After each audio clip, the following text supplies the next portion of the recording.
ce matin, j'aimerais vous parler du pardon, parce que chacun passe un jour par la nécessité de pardonner à quelqu'un qui nous a fait du mal. C'est obligatoire, hein. Parfois, c'est nous qui blessons les autres et ils doivent nous pardonner. Parfois, c'est les autres qui nous blessent et nous devons pardonner. Mais alors, comment pardonner ? Et vous le savez, pardonner, c'est pas facile. C'est extrêmement même difficile dans certains cas, parce que on vit une situation d'injustice, une situation peut-être de méchanceté à notre égard, et il y a quelque chose qui monte en nous comme un flot qui nous submerge, des sentiments, des émotions, c'est la colère, c'est l'amertume, parfois c'est un rejet systématique de l'autre, on le rejette complètement, Parfois il y a un désir quelque part, on essaie de l'étouffer, mais de vengeance, ou au moins un désir de voir l'autre subir ce qu'il nous a fait subir. Voilà, que lui, il puisse recevoir la monnaie de sa pièce, c'est œil pour œil, dent pour dent. Qui souffre comme il m'a fait souffrir. Et c'est quelque chose qui peut commencer à nous ronger à l'intérieur, c'est comme un poison qui s'attaque à nous-mêmes, parce qu'on se dit, mais c'était pas juste, c'était pas droit, ça nous a fait beaucoup de mal, parfois ça nous fait encore du mal. Et voilà, c'est normal qu'on ait ces sentiments et on se justifie parfois même dans des mauvais sentiments. Alors peut-être vous avez en mémoire, probablement, cette photo de cette petite fille vietnamienne nue qui court sur une route. Cette photo a fait le tour du monde. Donc elle a été publiée pour dénoncer la guerre du Vietnam et notamment l'emploi de ces bombes incendiaires au napalm. Et donc, cette petite fille qui est devenue une femme, bien sûr, qui s'appelle Kim Phuc, elle garde des marques sur son corps, c'est évident, de tout ce qu'elle a subi, mais aussi dans son âme, de la destruction de son village, puisque c'est tout son village qui a été incendié au napalm.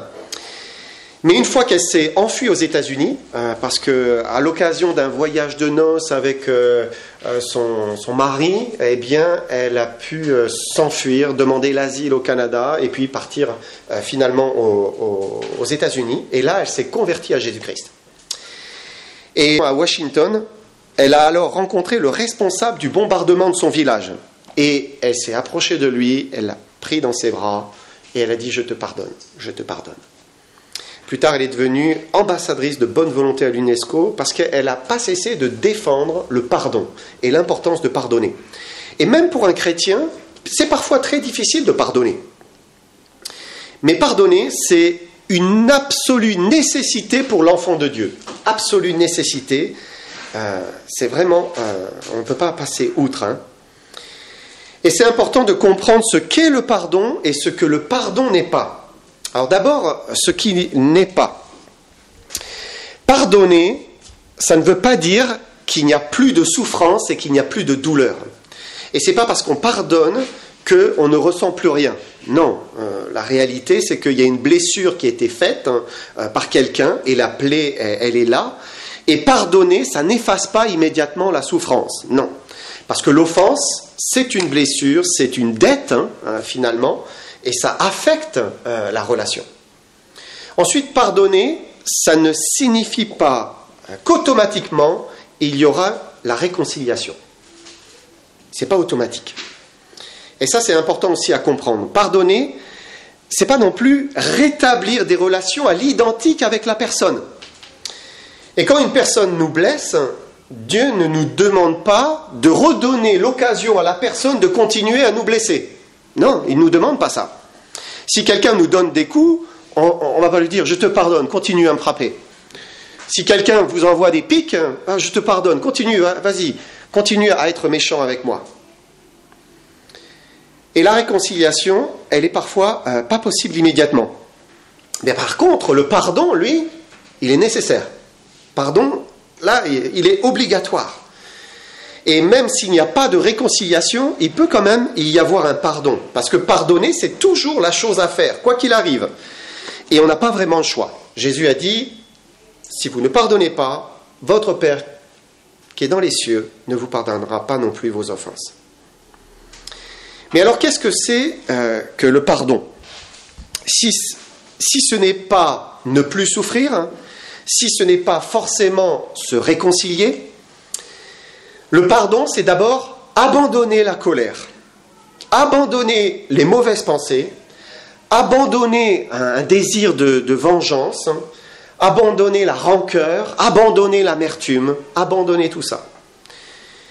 Pardonner, c'est laisser partir tous ces mauvais sentiments, c'est vouloir être libéré de toutes ces choses.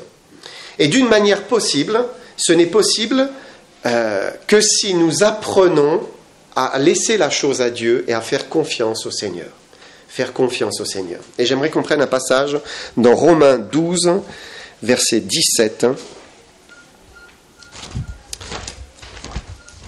Et nous lisons, versets 17 à 21, « Ne rendez à personne le mal pour le mal, recherchez ce qui est bien devant tous les hommes. S'il est possible, autant que cela dépend de vous, soyez en paix avec tous les hommes. Ne vous vengez point vous-même, bien-aimés, mais laissez agir la colère. Car il est écrit, à moi la vengeance, à moi la rétribution, dit le Seigneur. Mais si ton ennemi a faim, donne-lui à manger. S'il a soif, donne-lui à boire. Car en agissant ainsi, tu amasseras des charbons ardents sur sa tête. Ne te laisse pas vaincre par le mal, mais surmonte le mal par le bien. » Et dans ce passage, Dieu dit, « À moi la vengeance, à moi la rétribution. » Et c'est vrai que parfois il y a une injustice, mais ce n'est pas à nous de faire la justice, de rendre justice. Nous ne sommes pas le juge et nous sommes incapables de toute façon d'exercer d'une bonne manière la justice. Et il faut croire que Dieu s'en occupe et finalement c'est une affaire de foi, c'est lui faire confiance. Pourquoi il nous faut abandonner la colère, les mauvaises pensées, l'amertume, l'esprit de vengeance? Parce que Dieu s'en occupe. Lui, il s'occupe de cela. Et il faut croire, c'est son œuvre d'exercer la justice. Donc s'il y a vraiment injustice, et s'il y a quelque chose à faire, mais c'est à lui de s'en occuper. Et quand on garde de l'amertume, quand on garde de la colère en soi, c'est finalement qu'on ne fait pas confiance au Seigneur, que lui, il gère toutes ces choses. Il s'en occupe. Et il faut croire que Dieu a vu, il voit tout, il sait, et il va s'en occuper. Dieu est puissant, Dieu est juste, et si il y a quelque chose à faire, il le fera. Et je pensais à cet épisode de David. Vous vous souvenez, David qui a envoyé 10 jeunes gens pour aller chercher de la nourriture auprès de Nabal. Nabal, riche propriétaire, beaucoup de brebis. Et c'était justement l'époque de la tonte. Donc c'était une époque de réjouissance. Il y avait de l'abondance. Et donc David a demandé s'il pouvait avoir un peu de nourriture pour ses hommes. Et puis Nabal il a rejeté les jeunes hommes, il les a rabroués, voilà. Il les a rabroués. Et le sang de David n'a fait qu'un tour. Voilà, il a pris son cheval, son épée, et était parti pour aller trancher la tête de Nabal. Et c'est Abigail, vous vous souvenez, femme pleine de sagesse, qui a su la chose, qui est allée au devant de David, et qui a apaisé la colère du roi. Et David est passé au-dessus de l'affront de Nabal. C'est comme si, allez, je fais grâce, j'abandonne tout cela entre les mains de Dieu. Finalement, c'est un peu comme s'il pardonnait. Et Dieu est juste, puisqu'on voit dans l'histoire, mais Dieu s'est occupé de Nabal juste après. Il est dit qu'environ 10 jours après, l'Éternel frappa Nabal et il mourut. Donc là, il y avait quelque chose à faire, il y avait une réelle injustice. Nabal avait même pas de repentance, rien du tout, et Dieu a été juste, et Dieu a jugé. Il faut absolument apprendre à pardonner à ceux qui nous font du mal, parce que ce n'est pas à nous de rendre la justice. Et Dieu est fidèle, il en fera son affaire. Notre passage que nous venons de lire dit « Ne rendez à personne le mal pour le mal. Ne te laisse pas vaincre par le mal, mais surmonte le mal par le bien. » Et le bien pour l'enfant de Dieu, c'est de déposer toute cette colère, toutes ces mauvaises pensées, et dire, Seigneur, voilà, je ne veux plus porter ça, je te fais confiance, c'est toi qui t'occupes de ça. Ça, c'est la première chose à faire pour réussir à pardonner. Ensuite, la deuxième chose à faire, c'est qu'il faut aussi parfois être capable de dire clairement à la personne ce qui nous a blessés. Ça, c'est aussi important. Et c'est quelque chose qui peut aussi nous être très difficile. Parce que parfois, on préfère ne rien dire, ne plus en parler, et puis même éviter la personne, la fuir comme la peste. Mais si on est incapable de lui pardonner, de passer au-dessus réellement, alors il faut lui dire clairement. Bien sûr, il y a des petites choses, c'est pas grave, hein, on passe au-dessus, mais on est capable de pardonner et de passer au-dessus. Et puis il y a d'autres choses, c'est pas possible, on n'y arrive pas. Eh bien, il faut aller voir la personne et lui dire clairement. C'est ce que Dieu nous dit. Il dit, si ton frère a péché, va, reprends-le entre toi et lui seul. S'il t'écoute, tu as gagné ton frère. Et cet aspect de dire la chose à celui avec qui on a un problème, c'est très souvent négligé. Très souvent. Alors bien sûr, on n'est pas en train de parler de quelqu'un qui n'est pas au Seigneur. Hein. Si ce n'est pas un frère, il y a peu de doute que ça se passe très très bien. Hein, et dans ce cas, eh bien, on passe au-dessus. Hein. On n'a rien à attendre de quelqu'un qui n'est pas en Christ. Mais par contre, il y a toujours de l'espérance hein, si c'est quelqu'un qui dit qu'il est au Seigneur. Hein. Et là, il y a de l'espérance. Et on ne devrait pas avoir peur de dire ce qui n'a pas été. Pourquoi c'est important de dire en quoi l'autre nous a blessés? Alors, on a recensé au moins 3 bénéfices. D'abord, ça évite de continuer à porter le fardeau. Et on trouvera parfois un avantage à ne rien dire, mais aussi, dans d'autres circonstances, c'est tellement lourd, c'est tellement pesant, et c'est quelque chose qui nous ronge intérieurement.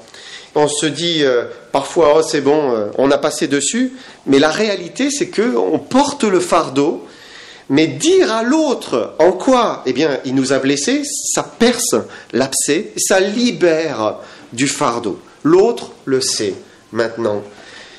Et c'est important pour que soi-même on puisse lui pardonner. Ensuite, c'est important d'être clair avec celui qui nous a blessés ou offensés, parce que ça va l'aider à ne pas recommencer. Et ça, c'est aussi important. Et il ne faut pas croire hein, que tous les autres font des choses en pleine conscience, qu'ils ont conscience de tout ce qu'ils font. Parfois, ils font des choses, mais ils n'en ont même pas conscience. On n'a pas conscience.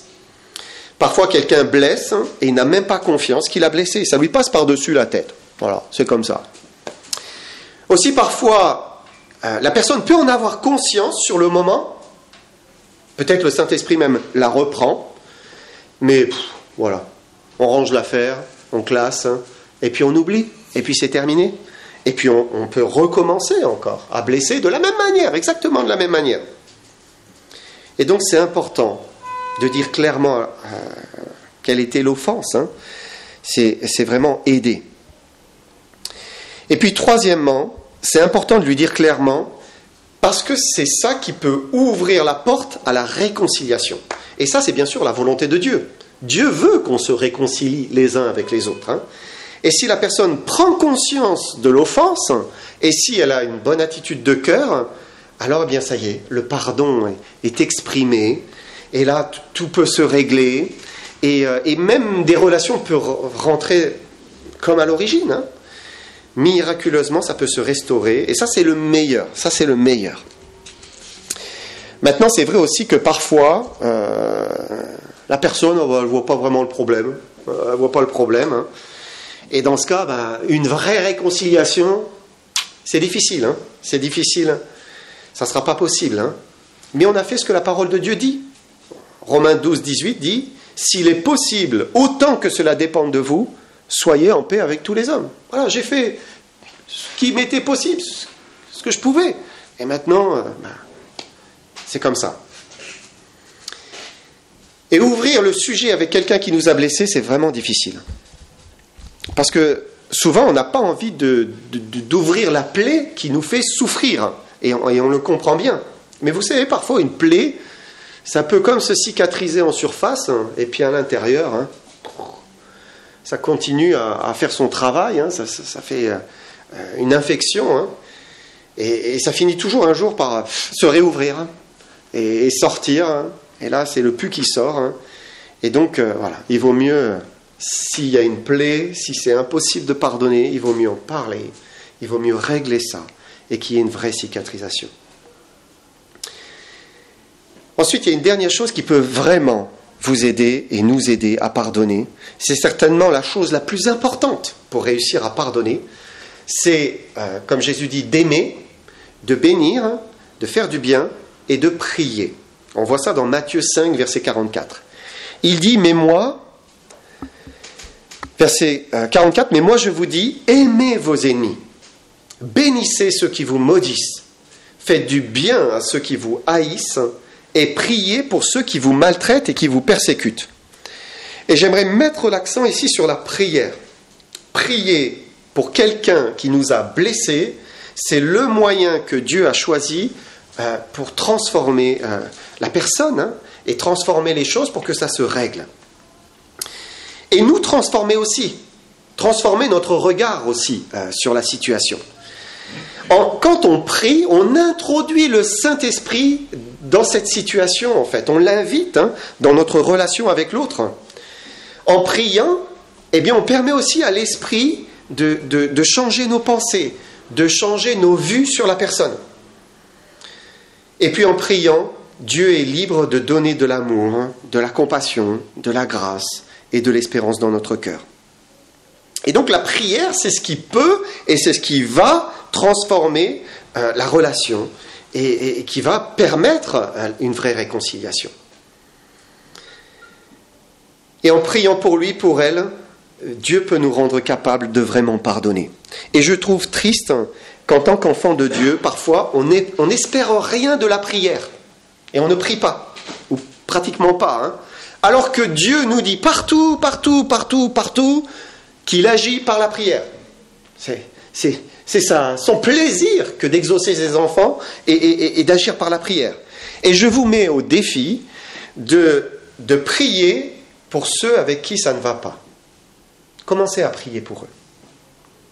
Priez pour ceux qui vous ont blessés. Priez pour ceux avec qui vous avez une mauvaise relation. Priez peut-être pour ceux qui ne vous aiment pas. Vous savez, parfois on a l'impression qu'il y a un petit truc, quelque chose. Priez. Priez aussi, bien sûr, pour ceux que vous n'aimez pas. Très important. Parfois, on n'aime pas quelqu'un. Eh bien, priez pour lui. Priez. Et Dieu va changer les choses. Par l'action de son esprit, par sa puissance, il va changer les choses. Mais il faut lui ouvrir son cœur. Il faut l'introduire, l'inviter, en fait, à permettre le changement. Il faut que ce soit volontaire. Et quand on arrive à un point où on prie sincèrement pour quelqu'un qui nous a blessés, alors là, il y a quelque chose qui commence à changer et on se met à désirer le meilleur pour la personne. Parce que Dieu est en train de changer notre cœur.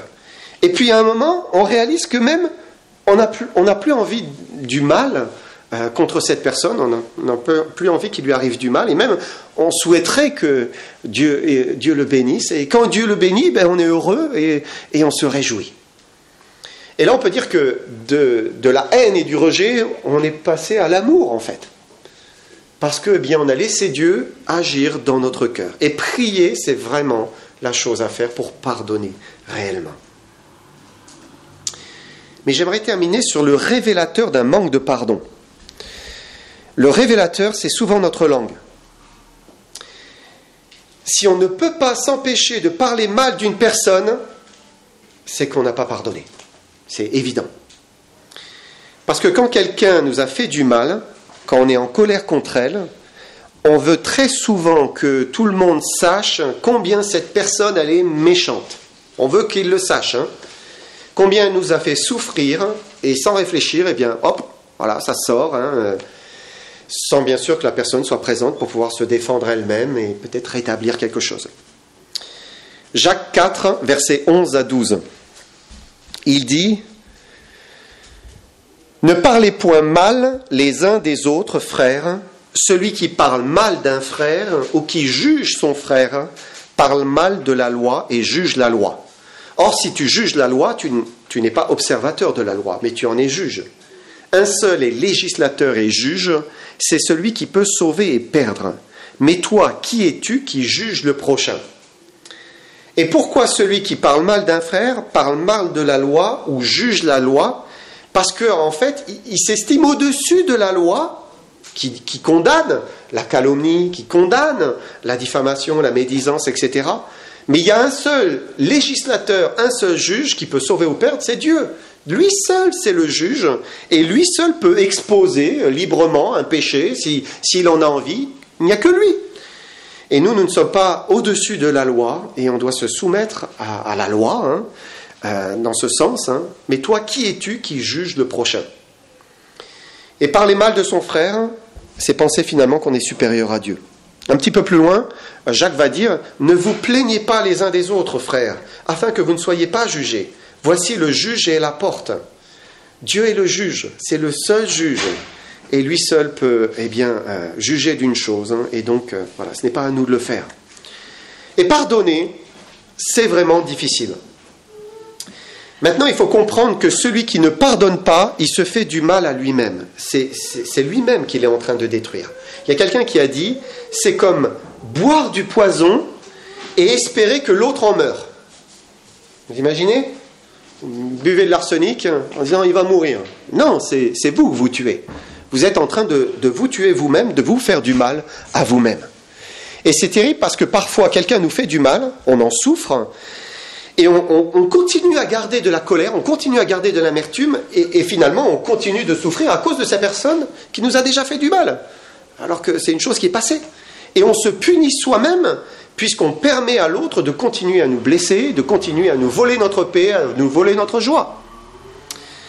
Et le manque de pardon, c'est un poison qui nous ronge à l'intérieur. Je ne sais pas si vous avez vu un ou même 2 films sur Louis Zamperini. Ça vous dit quelque chose, Louis Zamperini? Donc c'est à regarder. Zamperini, c'était un jeune athlète olympique américain d'origine italienne qui s'est retrouvé lors de la Seconde Guerre mondiale dans un bombardier, donc dans le Pacifique. Et donc le premier film raconte comment il s'est craché en pleine mer, comment il a survécu pendant 47 jours dans un petit canoë avec deux autres soldats, avec les requins qui tournaient autour, sans eau, en attendant la pluie, etc. Et puis comment aussi il a enduré la méchanceté humaine dans un camp de prisonniers japonais, puisqu'il y a un navire qui est venu, c'était pas le bon. Et durant son emprisonnement, il y a un certain Watanabe, un gradé japonais, qui l'a persécuté sans relâche. C'était la violence, c'était les humiliations, c'était une méchanceté gratuite. Ça, c'était son quotidien. Mais finalement, la guerre s'est terminée et il a été relâché. Donc, le premier film raconte toute cette histoire. C'est très beau. C'est dommage qu'ils n'ont pas fait tout en un film, parce que la première personne qui a fait le film, vous verrez, c'est une inconvertie. Donc, elle n'a pas fait la suite. Il y a un deuxième film qui raconte son retour aux USA et les traumatismes qu'ont laissé la guerre et l'emprisonnement, toutes ces choses qu'il a vécues. Mais finalement, en 1949, il est entré sous un chapiteau, une tente de Billy Graham. Et là, il a entendu l'évangile et il a fini par se convertir au Seigneur. Et 50 ans plus tard, il est retourné au Japon pour participer au relais de la flamme olympique. Et là, comme il était proche d'un ancien camp de prisonniers qu'il avait connu, eh bien, il a voulu rechercher Watanabe. Et il l'a trouvé. Et en fait, Watanabe n'a pas voulu le rencontrer. Il a refusé de le rencontrer. Mais c'est beau. Voilà, il y avait un désir de passer au-dessus, pardonner. Et comme Zamperini, il faut apprendre à enterrer les torts de ce que l'on nous a fait. Quelqu'un a dit, il faut graver les actes de bonté dans la pierre, et il faut écrire les méchancetés dans le sable. Pour que, le vent, le souffle du Saint-Esprit viennent l'effacer, mais que toutes les bonnes choses restent. Et parfois, on dit à quelqu'un une petite chose sur une tierce personne, une chose qu'on nous a fait, et on ajoute, mais je lui pardonne. Pourquoi le dire alors ? Pourquoi le dire ? Est-ce qu'on ne devrait pas enterrer ? Si c'est pardonné, c'est fini, on l'efface.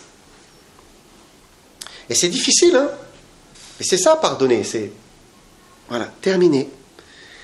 Et ne plus en parler, c'est la preuve que nous avons vraiment pardonné. J'aimerais prendre un dernier passage, c'est Colossiens 3, et on va lire les versets 12 à 14.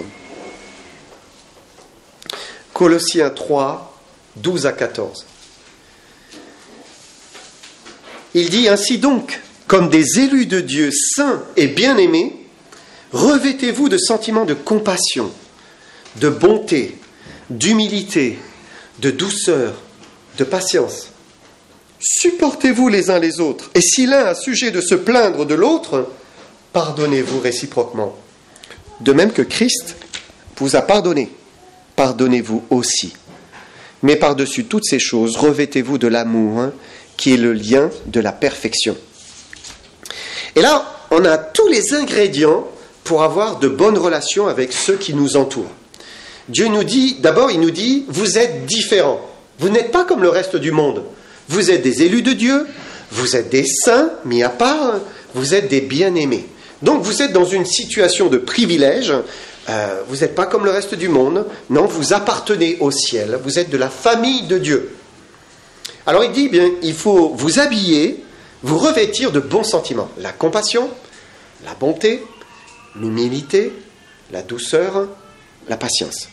Et là, on se dit, mais c'est un cocktail généreux de vertus qui normalement rendent impossible la médisance, impossible la division, impossible les calomnies, impossible l'amertume. C'est sûr, si on est compatissant, bon, humble, doux, patient, alors la suite, elle n'est pas difficile. Verset 13, supportez-vous les uns les autres. Et si l'un a sujet de se plaindre de l'autre, mais pardonnez-vous réciproquement. De même que Christ vous a pardonné, pardonnez-vous aussi. Comment ? D'abord, en faisant confiance à Dieu, en abandonnant l'amertume, les mauvaises pensées, la colère. Et puis si on est vraiment blessé, en allant voir la personne et en lui disant combien elle nous a blessés. Et enfin en priant avec sincérité, en priant, en recherchant à la bénir, à lui faire du bien. Paul termine en disant, verset 14, « Mais par-dessus toutes ces choses, revêtez-vous de l'amour qui est le lien de la perfection. » Et quand le pardon est là, voilà, il y a l'amour, ça conduit à l'amour. Nécessairement, on arrive là. Et finalement, c'est ça, quand on a totalement réglé notre différend, on devient parfait, comme notre Père Céleste est parfait. On aime. Que Seigneur vous bénisse. On va s'incliner dans la prière. Père, merci. Merci, Père, parce que tu veux nous rappeler sans cesse que nous devons nous aimer les uns les autres. Et combien de fois nous faisons une petite chose qui blesse, qui dérange, qui offense. Seigneur, nous sommes tous des pécheurs, Seigneur, et nous savons que nous sommes en chemin, nous courons pour atteindre le but, la perfection, mais nous n'y sommes pas encore.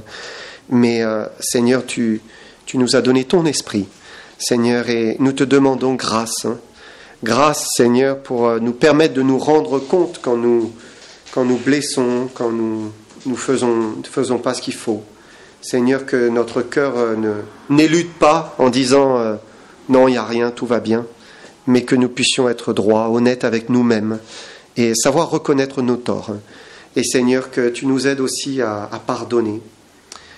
Aide-nous à passer au-dessus de l'offense, Seigneur. Aide-nous aussi à savoir en parler quand c'est nécessaire, non pour le mal, mais pour le bien, pour rechercher la paix et la réconciliation. Seigneur, bénis-nous, Seigneur, et viens-nous en aide, Seigneur. Nous sommes en chemin, Seigneur, et pour ce bout de chemin que tu nous donnes à faire ensemble encore avant l'éternité, aide-nous à être pleins d'amour, de grâce, de compassion, d'amour, d'humilité, de douceur, de bonté, de patience. S'il te plaît, au nom de Jésus-Christ. Amen.